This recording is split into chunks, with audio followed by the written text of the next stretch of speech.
In another Lima clinic, the most controversial therapy of all, a brain operation called a cingulotomy. As the psychiatrist who conceived the operation explains, classical treatments constantly fail with some cocaine addicts. For those considered irrecoverable, surgery was begun. I accept it as an extreme method, he says. I prefer the classical methods. One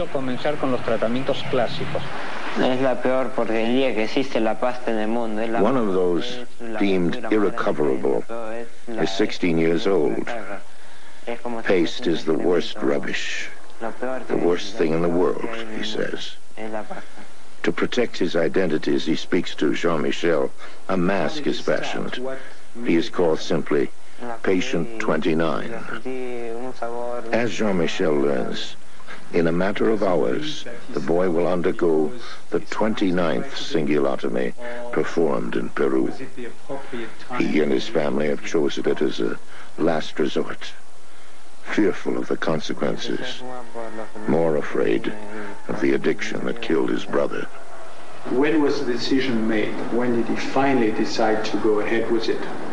¿Cuándo decidiste finalmente operarte? Antes de ayer. The day before yesterday. The idea is to alter behavior by altering the brain.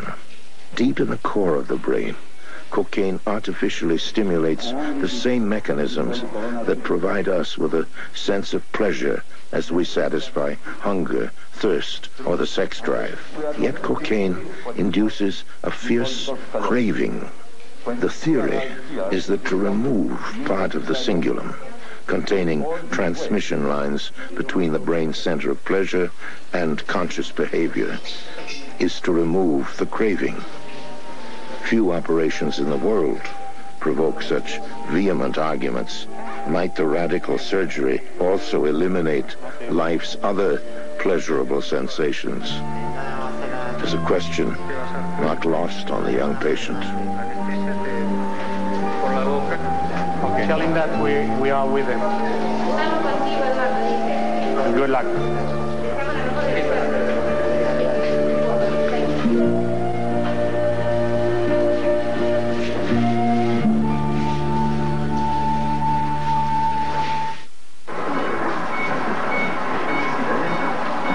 In a 5-hour operation never before documented on film, doctors now attempt to alter behavior mechanisms in the brain of our new friend.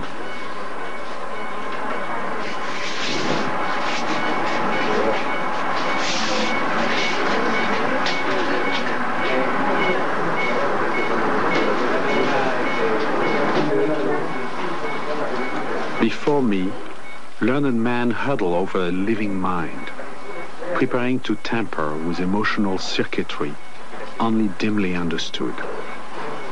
I wonder at the audacity. Are we witnesses to human progress or recklessness?